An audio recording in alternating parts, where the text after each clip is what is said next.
Tonight's stories. Crop dusting. Expensive. Self-control. Debt. Hello, everybody, and welcome back to the Comfort Level Podcast. I'm Maddie, and I'm here with Sam. Brandon. SJ. SJ. Act like I never left. You did. I don't think you did. I Please. didn't actually. Okay. Time. All right, just wanna make I sure. stayed here. Yeah. You've either been sleeping or watching Love Island or sleeping. And that is an accurate depiction of my whereabouts. 100%. Mm-hmm. I'm an avid sleeper. Sue me. No, I'm happy. I'm jealous. Throw me up under the jail. I'm okay. jealous of you. I went upstairs to ask Jay to do like some like shooting stuff for comfort, and it was funny because she was sleeping, and I like went up, and that must have been the worst thing I could have said to her, because I was like, "Oh my God, you're still sleeping?" And she was like, "Yeah, Maddie," and then shuts the door in my face. Okay. And I didn't know if she was being serious or not. Like it wasn't like aggressive, but she like closed the door, and I was like, I had no "Damn?" pants on. I didn't know that. You didn't tell me Let that. my girl put pants on. I don't know. In this day and age, to read any good news on the newspaper page. Love and tradition of the grand design. Some people say it's even harder to find. Well, there must be some magic clue inside these gentle arms. 'Cause all I see is a tower of dreams. Real love bursting out at every seam. As the days go by. I guess I have the same thing happened a couple days ago when I knocked on her door and I was like, we're about to leave. And I heard wrestling. I could hear her like wake up and like fight someone inside. I was actually fighting the covers. I like hate that when I'm trying to get up and literally the covers have like trapped me inside of the bed and I have to fight my way out. Okay, so this first story is, am I the asshole for calling off my engagement because my fiance hangs out with someone she had no self-control with when it comes to sex?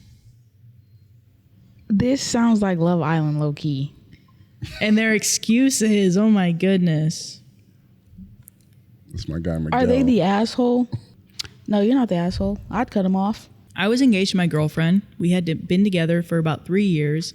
We took our friends to celebrate. We all got a bit drunk, and her friend started spilling some tea about my girlfriend's past. That friend said that my girlfriend finally managed to control her hoe side, and she could never control herself around her friend. More specifically, her male friend, let's call him Bob. That's the worst name. Crazy man. name to lose It's to. rude. It's rude. So from what I heard about Bob, he used to hook up regularly with my girlfriend. After we got home, I asked more questions to my girlfriend about her controlling herself. I had to press her, and she confessed that she cheated on previous boyfriends with Bob, and Bob cheated with her. She confessed that her exes never found out. Bob and her still hang out from time to time. They were friends since college. And now I'm here, her boyfriend who was her fiance, now having almost no trust towards her. I asked for the ring back, and she insisted that nothing happened with Bob since we got together. But after learning all of this, I just don't believe her. Am I the asshole? So he doesn't know if she actually cheated or not. No, but her track record shows that she's cheated on every past partner with Bob. And they're still friends. Which she was honest about. She was honest about. And she's saying she hasn't slept with. Was she honest about it? Oh, or yeah, was no, her kinda got outed. She got outed, and then that forced her to So, yeah, tell no. the truth. Yeah, right, yeah, that's different. This kind of juicy. This is kind of juicy. Ooh. I don't think he's the asshole, only because like if she has a horrible, humans are creatures of habit. Mm-hmm. We all know this. And I truly do believe that I personally have never seen a reformed cheater. Maybe they're crawling amongst us. I don't know. Amongst the earth. Crawling was crazy too. They probably exist somewhere, but I personally have never met a reformed cheater. Mm-hmm. I think this girl, and she's still friends with Bob. She's still friends with him. And she still has control issues? Yeah. Apparently, she just managed to control herself. When When they got together. That's what the friend was saying. The friend was saying that my girlfriend finally managed to control her hoe side, and she could never control around her friend. So now she just managed to control it recently. I mean, probably when they were together. Well, actually, we don't know that, but yeah, I don't know. I wouldn't be comfortable with like Brandon having someone that he had like slept with around, And he just cheated on constantly multiple people. cheated And on. cheated. You guys cheated. Before he's done it. And none of his other partners have known. So it's like I think that's also what's getting me. The fact that no one knew. No one knew. And you did it, and you did it again, and you did it again. And guess what? Hell, you did it again. Yeah. And you did it at my birthday dinner. Do you know what that's from?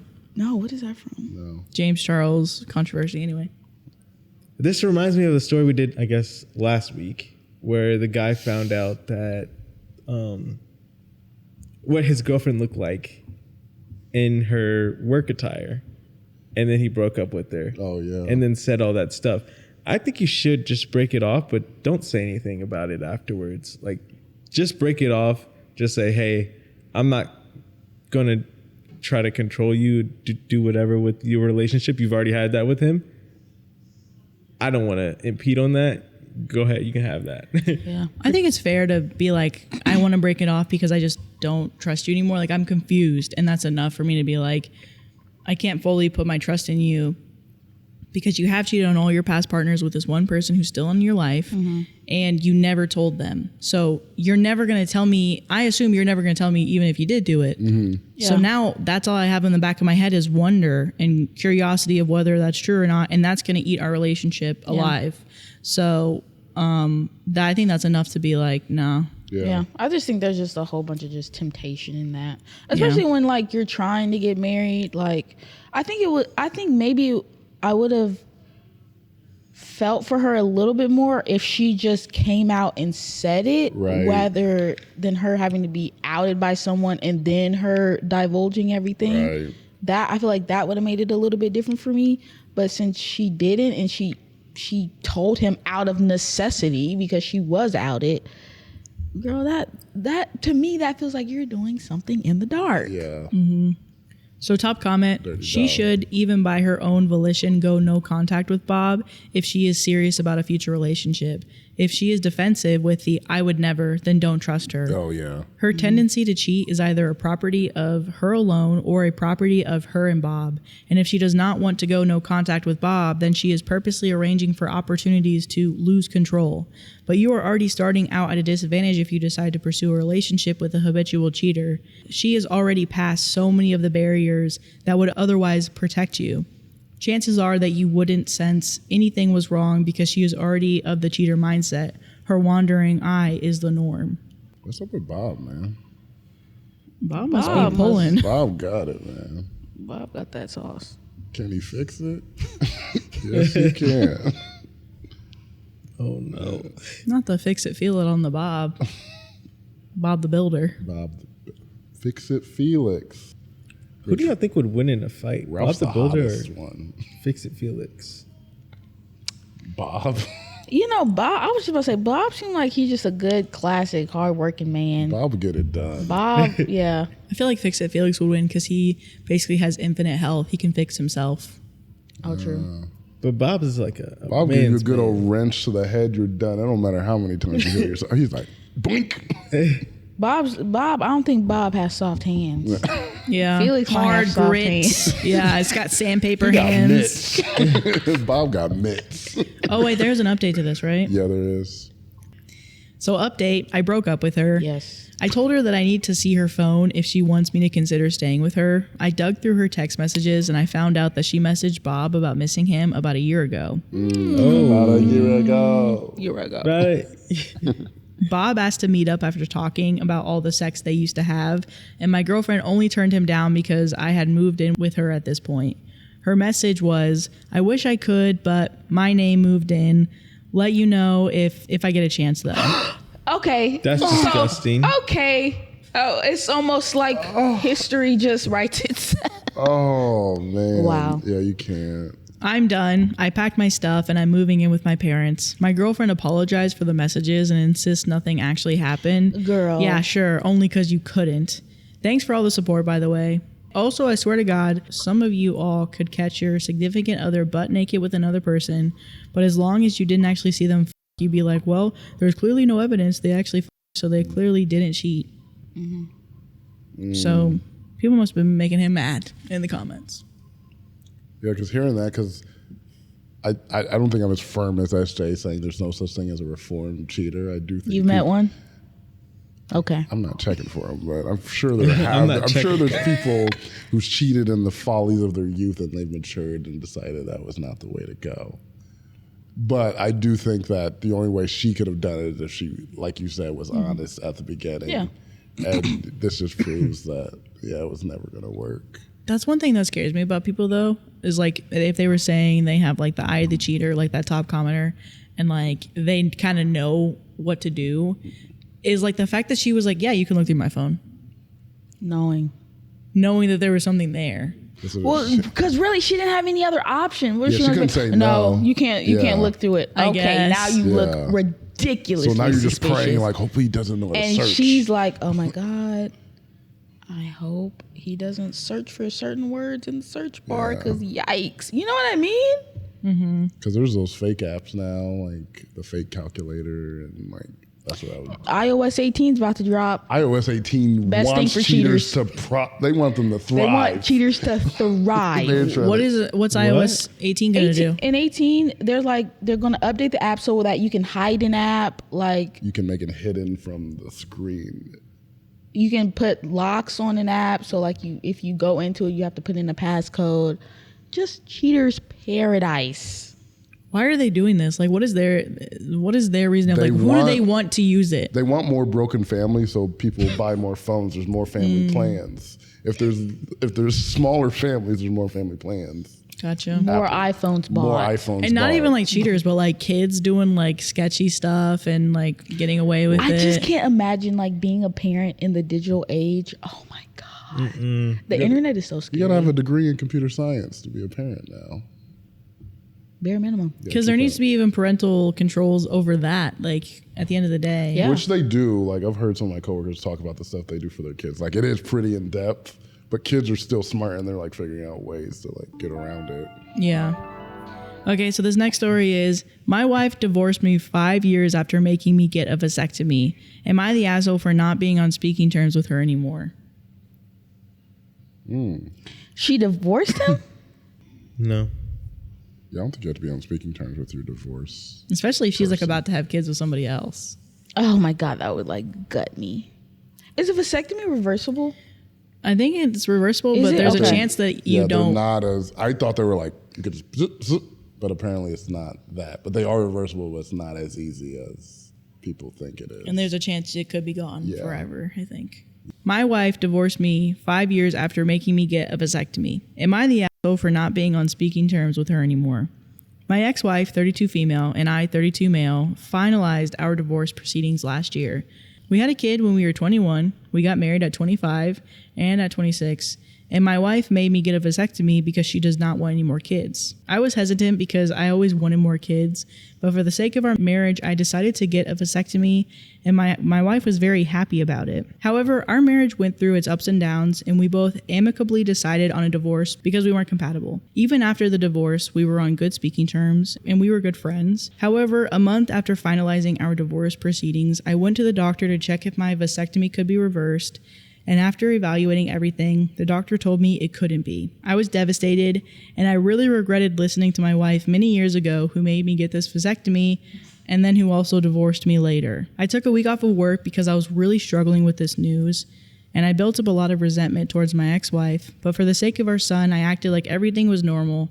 However, I decided a week later, after speaking to my sister, that I needed a clean break from my ex-wife and to cut off all communication with her even though she was my son's mother. My sister let my ex-wife know the co-parenting arrangements would still be the same. I would drop off and pick up my son, but if my ex-wife attempted to even say anything or speak to me, I would go to the courts and the co-parenting arrangement could then become extremely complicated.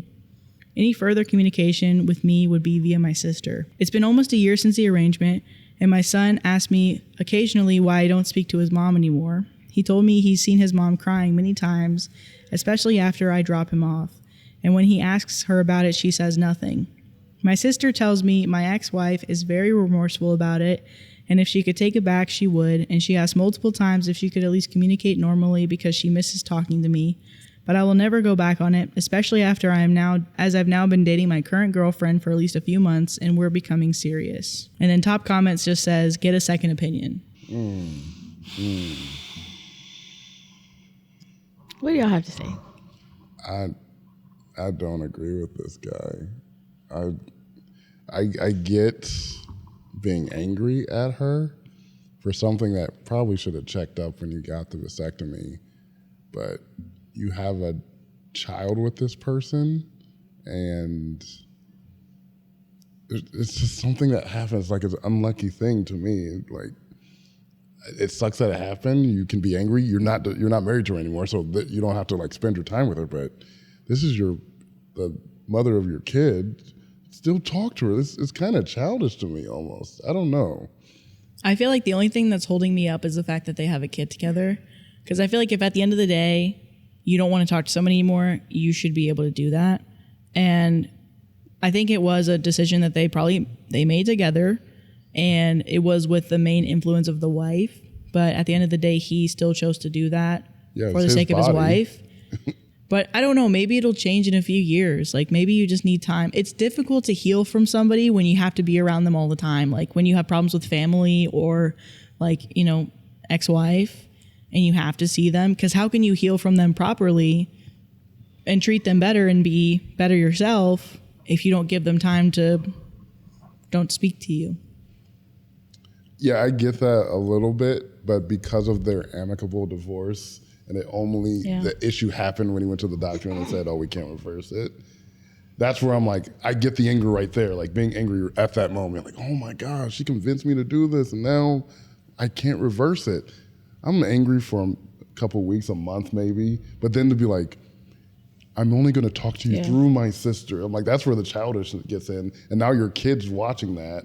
I do agree with you, like, the kid is what changes it. You don't have to talk to your divorced person if you don't have anything tying you together. But if like your son is saying this, and now you're saying you basically like throwing a tantrum over this, and now your son's like, mom's crying every time we see her, and like there's this animosity that's there that doesn't have to be there.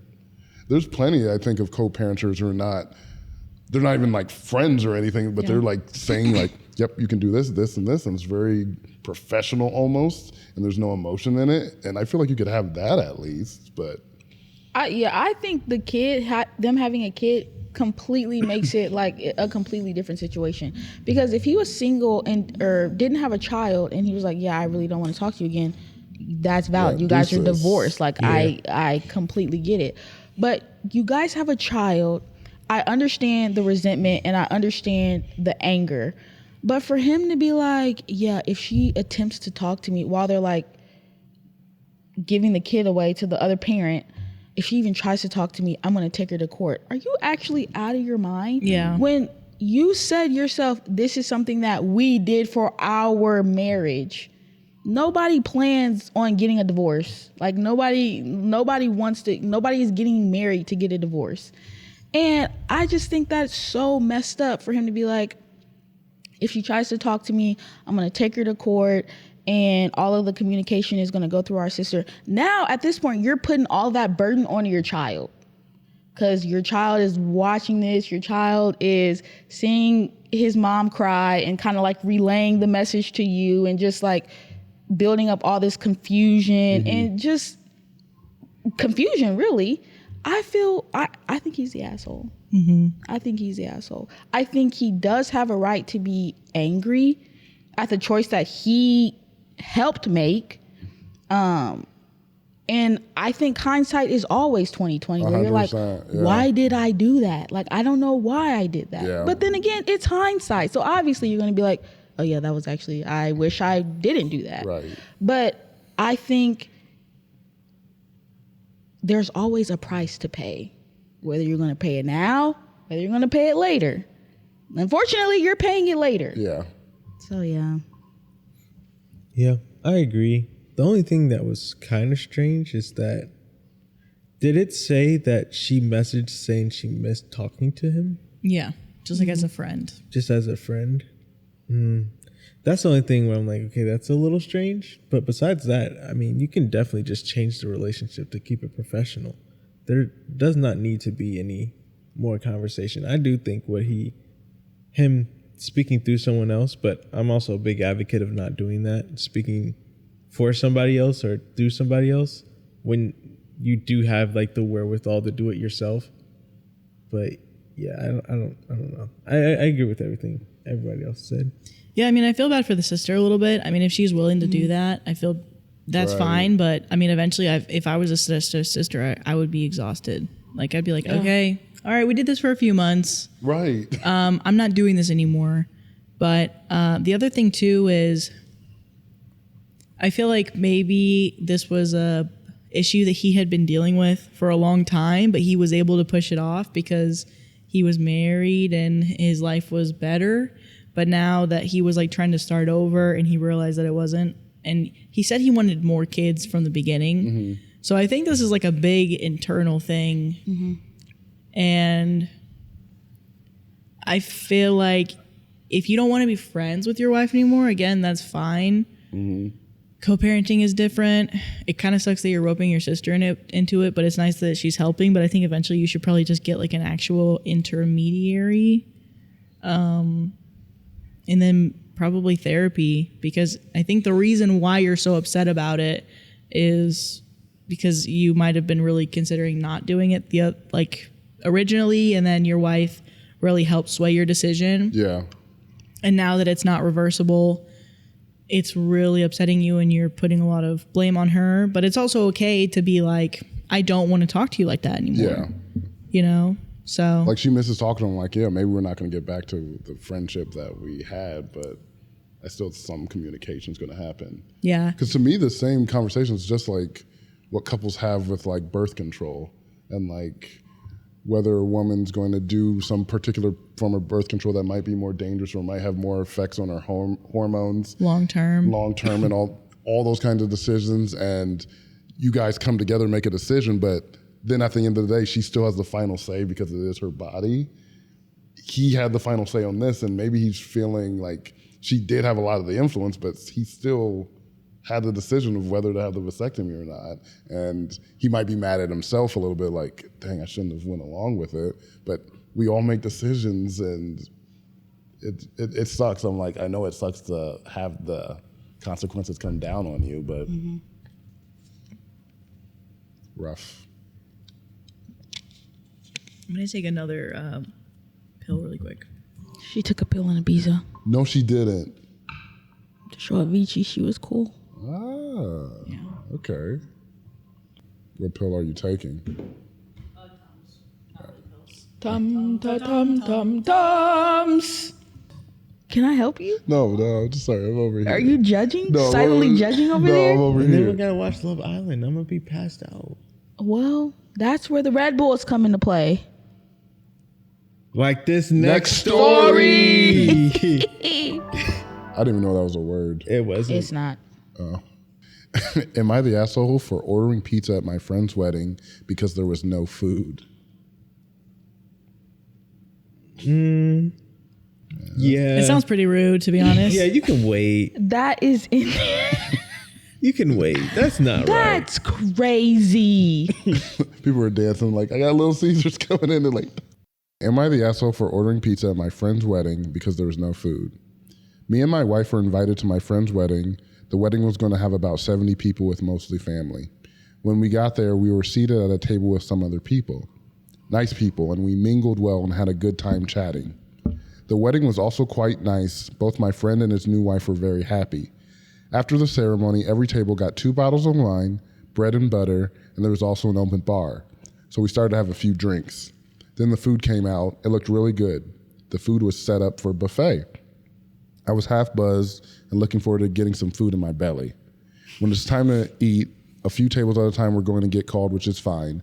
The first few tables that were called were understandably the family of both sides. Then the rest were. The problem was that the family members, his in-laws, are larger people. Now, I don't shame people for how much they eat, but I noticed the helpings of food they had while I was patiently waiting for us to be called.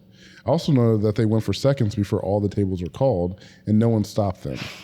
I didn't say anything, though I thought that was rude. I just assumed there was a lot of food. To my surprise, by the time we were called, there was nothing left. I asked if there was more coming out, and apparently that had already occurred. So we grabbed the little we could and went back to sit down and ate the scraps. We were all still pretty hungry and a bit pissed off, so we kind of talked that the first tables ate all the food. Someone mentioned that they could go for some pizza, and I had the drunken idea of ordering some. So that's what we did. We pitched in and ordered 4 large pizzas and some chicken wings from a local pizza joint close to the venue, so it didn't take long to be delivered. I met the guy outside and brought the food to our table, and we started to eat. Some of the other tables noticed and asked where the pizza came from. Apparently, some of the other tables close to ours didn't get any food either, so we shared with them.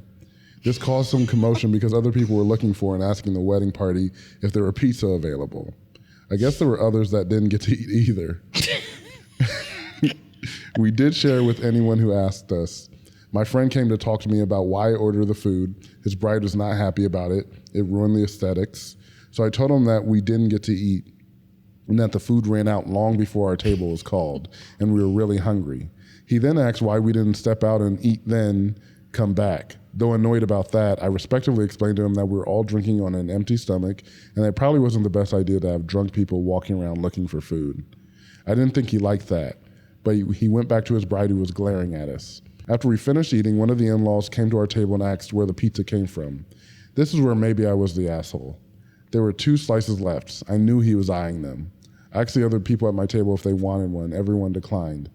This guy said that he'd have one. I then took the slices, I put them on my plate and started to eat them, and then looked at him and said something. No, you and everyone at your tables had way more than your fair share of the buffet and ate all of it. This is the reason we ordered food in the first place. And now you have the nerve to ask us to share? His face went red and he returned to his table. There was a lot of discussion going on there. They were all looking back at us with daggers. The bride looked even more ticked off at us. She had a bit of an argument with my friend. He eventually came back to tell us we had to leave. I didn't mean to start any problems, so me and my wife called a cab and left. He called a few days later and we had a long talk. I explained my perspective, and he agreed that his in-laws were really rude for eating all the food and leaving most of the other guests with very little. A lot of people actually complained to him about it. Everyone was drinking, thinking that there would be food, and they were disappointed. He was upset with his in-laws because he told them how many guests there were and to order the food for that many people. He also saw how much they were taking, but assumed they ordered enough. He was wrong. He brought this up with his wife, and she said that apparently because the in-laws paid for the alcohol and the food, they felt entitled to eat what they wanted. She was really mad at them and reamed them out for tainting her special day. He also said a lot of the other non-family guests started to leave soon after we left because they too were hungry. They still had fun celebrating, but it did kind of put a downer on their night. Out of 70 people, about 30 left. I also found that Wow. Damn. I also found that the guy that came to our table was his father-in-law. Father-in-law was really embarrassed by what I said to him. He felt pretty bad when he found out close to half the guests didn't get to eat anything and left early. So am I the asshole? And there is an edit. I think the whole thing was mishandled. The whole thing was mishandled. Not enough food. You have an open bar. You don't have enough food. Come on, dude. Like, that's horrible. How do you not have enough food? 70 people? 70 people? And your in-laws are just being gluttonous? Oh, my God. If there's 70 people and 30 people left, that's a noticeable size. That's there's more people here. Right? 30 people left. leaving in droves. Like, where's the food? Drunk people just running out. There's no food. There's no food here. Oh, this is... Rich. And the other thing too of like the social rule of like, okay, if you're gonna take a big plate, at least wait until everybody else is getting eaten seconds Getting is so seconds. before wild. getting seconds. That actually is so After rude. you just loaded up your plate Yeah. and you ate fast enough? They must even I was like, how shoveling fast it in. Were they eating as they were getting the food? They just like put their plate down and went to get another. Oh my God. So they had 2 plates and they could enjoy it slowly. Yeah. Because 70 people is a good amount of people, but also you have to eat so fast to get in before half the they're people done still calling haven't the even rest of the table. You're inhaling it at that point. And they have to be cutting in line. They're just like pushing like, no, we're back up again. You're like, whoa. Did you just just sit down? They just like walk up to the front. They're like, oh, I think I forgot a fork. Oh, We just another some more of plate. this. Don't mind if I do. I know. I don't know. This one's. I don't think I. I think there was a better way to go about it. I think he probably should have covertly ate the pizza because I think it like. I mean, really, it kind of turned into the Hunger Games. Everybody's just like searching for the food, like searching for a portion, some scraps of some something. But I don't know. Because I'm gonna blame it on the alcohol. Because I can imagine being in that same situation, and if it was like us all together and we were drinking, I could see us like making jokes of like, man, there ain't no food, and we're like slowly doing things. I'm like, I'm gonna order a pizza. I can totally see that line happening and us ordering a pizza. But I don't see us bringing it back into the wedding and sitting it down on the table. If you're tipsy, it's funny. Here's the one thing. If you're drinking, there's a lot of other people that are drinking on empty stomachs. The food's kind of necessity, or you're not going to make it home. Yeah. So that's where I was just like, okay, maybe this is, I would say, a little warranted just because that. And then also the fact that literally it was enough to share with people. If it was just for him and his little section, that would kind of be trash. But he got enough to share with the whole. And then, dude, come for thirds. Like, I'm actually still hungry. No, I would have been hot, dude. I would have been pissed. He had the nerve to actually repeat. He's like, I'm still hungry. Yeah, because that's why I was like, okay, maybe you guys could have just like maybe left to eat. But I was like, you guys were drinking, so if you drove there, the pizza getting delivered makes sense. Yeah. I could so see us ordering a pizza. I can 100% see us doing that. But I see us like the pizza gets delivered and us going to the car and eating it in the car. Okay. That's what I see. Okay. I could see that. But then it doesn't, like the whole community aspect of it all. Does it hit the same? Like, we don't, it's like, man, you remember that one time we went to the wedding and those freaking in-laws ate like 3 plates per, and then we came back and saved the day for the rest of the people. Mm-hmm. What are you guys saying to the in-law? The father-in-law when he comes over. Oh, fuck you, man. Ooh, yeah. Big bag. I'm not giving that pizza. Yeah, let's all sing together. Big bag, like, bro. That's ridiculous. Yeah, that is crazy. I'd say something offensive. I would. You would. Yeah. Go ahead on, boy. I would. It's crazy. I definitely would be like, no. But I'm like, I don't know if I would say what he said, but also he had to go out of his way to order pizza just so that, and you're coming over here asking for food. Yeah. So I definitely get it. You just ate. You just ate. That's why I would let Sadia say it. And I would. I feel like we should act this out because there's been so many situations where Maddie's been like, SJ, can you say that? Can you say something? I don't even say it. She just picks up on it. And Maddie, like, do you want da-da-da-da? Yeah, okay. Yeah, I would. Okay, here's the edit. My goodness, I didn't think I was going to get this kind of response. So many comments. I went through a good chunk of the messages and thought it would be easier to address the common ones here. The only reasons I ordered the pizza was because I was drinking. All that I ate that day was a sandwich for lunch and some bread that was at the table. So I needed something more substantial in my stomach so I wouldn't get sick. So no, I wouldn't wait it out a few hours. I wasn't the only person drinking either because the open bar was booming. However, I guess I could have held back on drinking a bit until the food came out. Those saying that I fat shamed the father-in-law, I'm going to have to disagree. I didn't say anything to him about his body. I was only honest with him about why I ordered the food. I don't judge people based on looks and accept everyone for who they are, as they are. You can't judge a book by its cover, so I judge people based on their actions. If you knew me, you would see that my friends group ranges from basic people to freaks and weirdos. Okay. In fact, a good friend of mine, nicknamed Crusher, is a big dude. Absolutely hilarious and super fun to hang out with. This is not an AI-generated post. My intelligence may be limited, but there's nothing artificial about it. The buffet was at my friend's request. He loves buffets, and this was his added touch to the wedding. He also chose the dishes. I know that it's not common for weddings to do buffets, but that's what he wanted. Thanks, everyone, for your comments. I will continue to read them and update the thread accordingly. Oh, and also an update. My friend just stopped by for a little bit. Apparently, his wife was more than upset than he initially said, but not at me, towards her family. He also said she wanted to apologize for booting me. So father-in-law feels really bad and he's going to step up and try to fix the situation. He's going to throw an after-wedding shindig, shingding, his words. Everyone who's at the wedding will be invited, including me, my wife, and some additional people. They were thinking about there will be 100 guests. Father-in-law also promised that there will be an assortment of food, more than enough for everyone plus an army. Only enough for the platoon, I guess. He also wanted to personally let me know there will be 50 large pizzas from the same joint I ordered from. That is his way of adding some humor to the situation. I think it's pretty funny. He's also going to hire a DJ or a live band, possibly have some fireworks and arrange other events like axe throwing and a bonfire. Golly. This actually sounds this will be a real fun time. The only difference is that it will be a BYOB event, which is no big deal. Father-in-law is pulling in a favor from a friend who owns a farm. The farm has 2 guest houses and the main house as well as plenty of space outside. About 50 people can be squeezed in between the 3 houses, so he's going to encourage people to bring RVs, campers, and tents if they can. Nothing is official yet, but they're looking to hold the shindig thing around mid-August. Sounds like this is going to be a blast. I'll update you all when I can. That sounds like a freaking rave. Yeah. That's for a family get together. Bring the RVs, the campers, the tents. That's a heck of a sorry. That is a crazy sorry. Jeez Louise. This man's got money. I was like, wait, with the assortment though, do we get to eat? Like, do the people that didn't get to eat last time eat first? They get to eat first. They're like, no, we're still going to go first. And they eat like 45 pieces. 5 for the rest of y'all.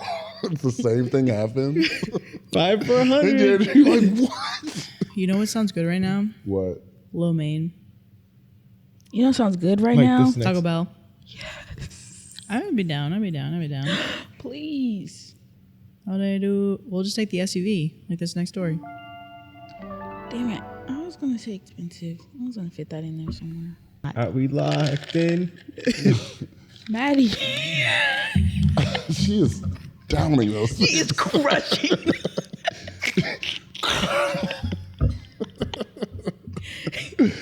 But before the episode's over, the whole bottle's going to be like candy to her. So this next story is petty revenge. Guy with a big SUV for sale sign cuts me off, so I call him early. Oh. This took place many years ago, but it is very fresh in my memory. My wife and I were shopping at IKEA, and when leaving, a giant SUV with a for sale sign and a phone number scribbled on it cuts us off in traffic. It was blatant, and we had to hit the brakes hard to avoid hitting them. I asked my wife to take a picture of the phone number, and she did. So each day for the next 2 weeks, I would call the number to ask questions about the vehicle once I got to work. Here's where it gets petty. I go to work at 5:30 in the morning. I called the number at 5:30 a.m. from a phone far from my office in a common room, and there was no way to tie the calls back to me as there was many of us arriving at the same time. They stopped answering after 3 days, but I kept calling. That's like the worst person you like want to piss off, whether incidentally or intentionally or unintentionally, is like people that have time to do this stuff. Yeah. You got petty with no time. You dangerous. That's real Don't dangerous. Do that to you got a lot of time to ponder and plan. And you don't get bored. You're consistent. You're like, no, I'm going to keep doing it. Because what's your motivation here? He gets no gain out of this. The first time would have been fine for me. Did he say 9 weeks? 9 weeks. 9 weeks. That's over insanity. A month. Wait, is that 3 months? That's 3 months. Almost 3 months, yeah. That's like an obsession, no? Or I don't know. I'm sure people are going to be like, cool. After like just calling and asking questions. You're being a nuisance. You're being a nuisance. But you're not hurting anybody. So cool, buddy. No, you guys need to lay off on these freaking people. It's chill. It's actually petty revenge. Leave them alone. Or else you're going to get this. But give us a this. You know what I'm saying? Like and subscribe. Like and subscribe. This is our last episode here in Oklahoma. So like and subscribe. Here in Broken Bow. Right? Broken Bow. Broken Bow. Well, we're in Ho Chi Town. All right, so from r/petty revenge, I and a friend crop dusted a table because they made our server cry. So, I and a friend... vigilante. Yeah. I and a friend crop dusted a table because they made our server cry. It was my friend's birthday, and a group of us had planned to take him out to his favorite restaurant. When we got there, a party of 8, we were sat near a smaller table full of dudes who fit the stereotype of dude bros. After roughly 5 minutes, we discovered that they were going to be a problem. They were pretty loud and rude, giving their server a hard time. Soon, our server came over, and it was the same girl who was serving the rude table. She apologized for the wait and made a comment about how she has a lot on her plate right now. We tell her it's fine, and we understand. She takes our drink orders and gives us some more time to pick our food. A few more minutes go by, and then we hear yelling. From what we gathered, one of the dudes wanted a drink, alcoholic, but didn't bring his ID. The server was doing her best to remain calm and keep control over the situation. He kept gesturing over to his phone, and we heard the server say, "I'm sorry, but I can't accept a screenshot." Finally, one of his friends steps up and says he'll buy the drink for him. And the server does her best to explain that he can't, it's illegal, and she could get in big trouble for it. Dude 2 then gets upset, and now the whole table is in uproar. Finally, the server says that she'll go get her manager and quickly leaves in tears. The birthday boy is pissed and says he's going to go say something. Luckily, his girlfriend stops him, and that's when another friend smirks and says, "I have a better idea." We'll call him Jack, and Jack goes, "I have to fart." Being on the same wavelength, I smile and I go, "So do I." Me too. Oh my God. And Jack says, "Are we going to crop dust this table?" And I say, "I think we are." The rude table is located in a way that you can walk by them and get to the bathroom, and you can either walk to the left or the right of the table. Jack stands up first. Formation. Jack stands up first and makes his way to the bathroom, and when he disappears around the corner, that's when the effect hits. At first, the dudes think it's hilarious pointing out one particular guy and placing the blame on him, and he doesn't think it's so funny and is steadily getting mad. That's when I step up and I make my way to the bathroom, passing on the opposite side of the table that Jack did. And when I clear the corner, Jack is standing there with a shit-eating grin. We stand there and listen to the true chaos begin. The rude table doesn't find the second crop dusting as funny as the first one. They're now yelling and pointing fingers at one another. The icing on the cake is when the manager finally comes over. He tells them that they're being too loud and they're going to have to leave if they don't calm down. They're pissed and they start complaining about their server. Jack and I can't see the manager's face, but was quiet for a good minute before he starts talking again. He has to explain the law to them when it comes to alcohol adding onto the table. Can't be served at all due to dudes number 2's comment about buying it for someone else, since they can't confirm that the person who is going to drink it is 21. They're super pissed at that, but stay still. They get a new server who is a very buff guy with a face that says, "Fuck around and find out." And they spend the rest of their time there basically with their heads down in shame. That's it. I love that. Chemical warfare. Yeah. For real. They're heroes. They're heroes. They are heroes. Mm-hmm. I love that. I support 100%. I appreciate in general that they were going to stand up for this server. Yeah. Multiple people at the table. It must have been horrible. Yeah. And then, they thought of, trying to do things because they're drunk and nasty. Trying to get drunk and nasty. They're farting over here at crop dusting. Yeah. Crazy. Because it's like an action movie in my head. They're like, dun, dun, dun, dun. They're like I imagine they're as airplanes for some reason. In this restaurant. I heard it the second they're like, "I have to fart." I have to fart. I do too. High five. Butts clenched too when they high five. And their legs they're walking, but then their legs slowly rise up and they're still going. We're being powered by the crop. They're like, Powered by the crop. they look at each other Powered like, by the crop. Dude, bros. yeah. And then it turns into like a Go-Go Power Rangers where they're like, "Go crop dusting." And then they're like flying in like an airplane, like it's like they're in an aircraft. Yeah, that'd be so. I love it. I love that. Flatulent flying. Yes. The FFs, the flying Fs. Yeah, take a good look, Sadia. Yeah. Yeah, look real hard at it. Make it more obvious. I don't have my glasses, so Debt and expensive, I Your think. eyes are slits. They're literally slits. That's how hard you She was zooming in so much. Two finger. I think the server owes them a debt, like this next story. very good. That was good, Maddie. Appreciate it. You're an expert at these. You got the last one. I don't need that because I know that one was actually pretty good. It was to SJ. No, he looked at me directly and stared at me as he pushed that button. It was to SJ. Why? Because Why, Sam? Well, Maddie had to bail you out. She did. okay, so am I the asshole for going to the police immediately when I found out my parents took out debt in my name? Fraudulent behavior. My parents took out credit cards and loans in my name. Everything was fine when they were paying the bills, but they got behind. I don't have a key to the mailbox, so I never saw the bills or anything. I just finished my 3rd year of university and I was going to move out. That would require me getting a credit check and stuff. My parents freaked out and forbid me from moving out. They said it was stupid that I would waste my money on moving out when I could save money living at home. They don't like my boyfriend, so I thought that was the issue. But no, I was wrong. Long story short, I am about $60,000 Call in debt 911. Call 911. because of them, and I can't afford to pay it off. I told them that they needed to clear the debt immediately and change the house rules so my boyfriend can spend the night. They said that they didn't have the money to pay the debt and that I could not strong arm them into changing the rules of the house. I called my auntie and asked her if I could please stay with her for a bit. She let me and asked lots of questions, and then she showed me a dozen Reddit posts about parents screwing up their kids' future and the kids allowing it.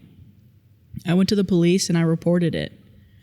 My parents got arrested and charged, and they're furious with me. I know they didn't spend the money on me. I do not know what they did spend it on. I don't care. I feel bad for them, but I'm not letting them fuck up my future. Am I the asshole? No. I'm so happy she's doing that. $60K. $60,000? 60 bands for the head top.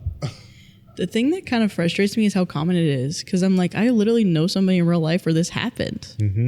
Wow. So do I. Is there a lot of money? That much money? I just can't imagine as a parent, you're like, oh, we can't pay it. What?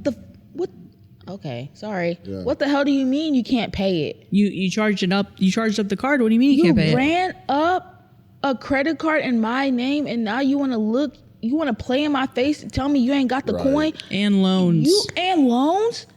You better find the coin. And especially my boyfriend can't be in this house. I paid for this house, man. This loan, the mortgage is in my name. Like her life could be ruined by that. Honestly, like the person that I know, it took a really long time for them to get their credit fixed because their credit was ruined. So I don't know how much debt they were in, but I know it was like a few bills where they had to pay the bills so they could move out, and I think fix their credit as well because they were like trying to move into an apartment and then they realized they had horrible credit. That's crazy. I mean, like that could literally affect her entire life. Yeah. It already is, yeah. Yeah. What she about can't when move out. Wants to get an apartment or a house or a car or literally anything else. Yeah. $60,000. That's a lot. Yeah, that's excessive. Yeah. So I'm happy because, I'm happy the aunt is there to support her because the aunt is like, hey, this is common, sadly. Yeah. And a lot of kids don't really do anything because they don't want to hurt their parents or, they feel obligated to not send their parents to jail, which, yeah. But if your parents are committing a crime and affecting you, I'm happy that she was like, I am going to file something. I'm going to get my money back some way, somehow. That's criminal. And you should pay for what you did to me. Yeah. So My mom's right there, and I would turn her in absolutely for $60,000. I would turn her in. She's sitting there looking at me right now. and she just has the warmest smile on her face too. But yeah, that is an expensive thing that they're gonna have to pay for. Like this next story. For nacho fries. All right, well keep the ad. Not to Burger King. I want Crunch Wrap Supreme. Burritos and nachos On the Del table. Grande. This is my offering. Don't take me to the King. burger. Full of nacho cheese. Burritos and Oh man.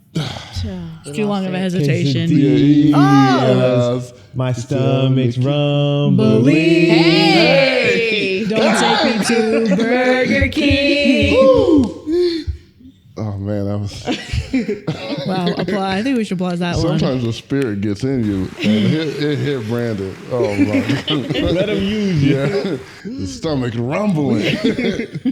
Stomach rumbling. But we might want to like. Am I the asshole for leaving home after my husband said I should handle the cost of all the IVF sessions only because I'm the cause of infertility in our marriage? Well, unfortunately, it sounds like you need a new husband. I fear. We all know how I am with men. They already have a very small margin of error, and this guy just blew it. Yeah. He's done. Cut him off. Wow. Dare I say divorce? Is that might be too much. Might be too much. I'm leaning towards that way too. It's good that we have two opposites on the podcast because we had Jazz earlier, who was a proponent of like not divorcing, and we were realizing on the spectrum we keep falling towards divorce a lot of the time. We're like, oh yeah, there is another option, but work it out. Yeah, but maybe We're there's back. Divorce. Divorce is back. Divorce is back. Am I the asshole for leaving home after my husband said I should handle all of the costs of the IVF sessions only because I'm the cause of the infertility in our marriage? I've been married to my husband for 13 years. We've been trying for so long to have children, but we haven't been able to do so.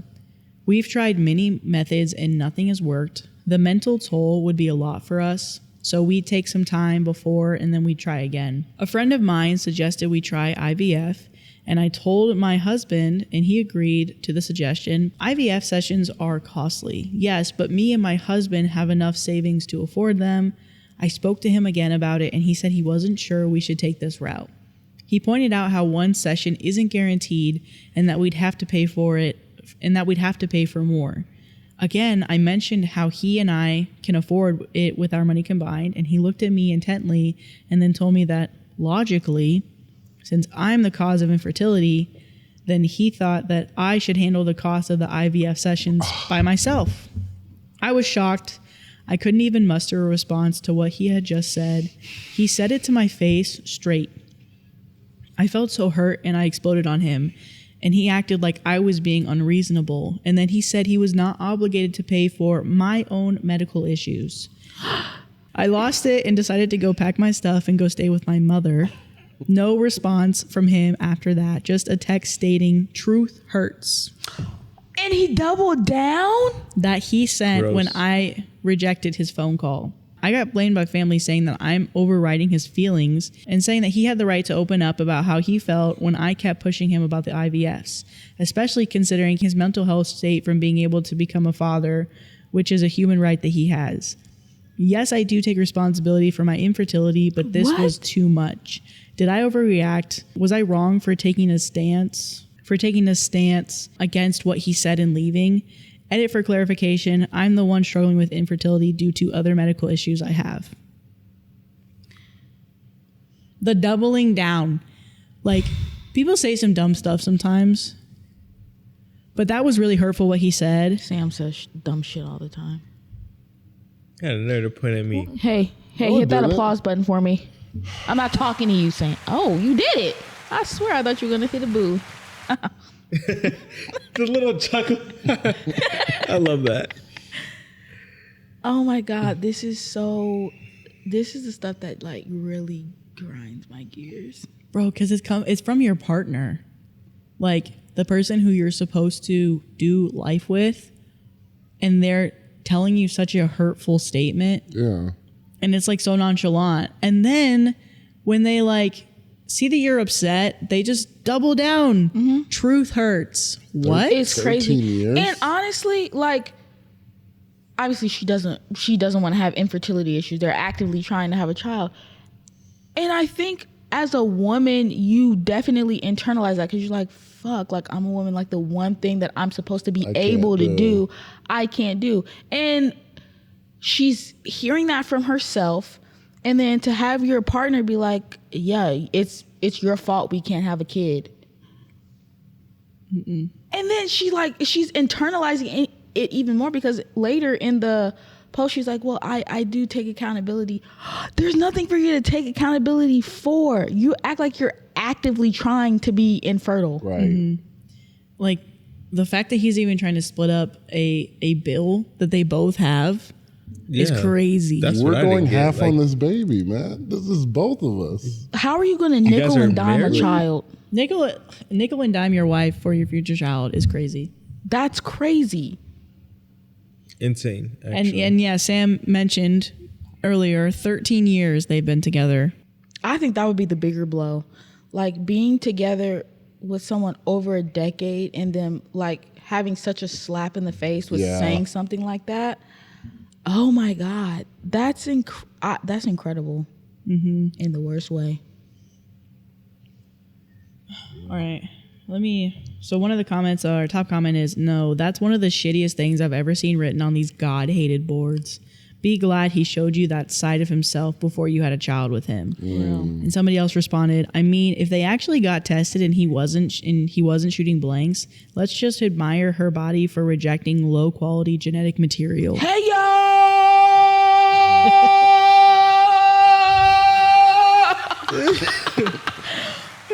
Well, couldn't have said it better myself.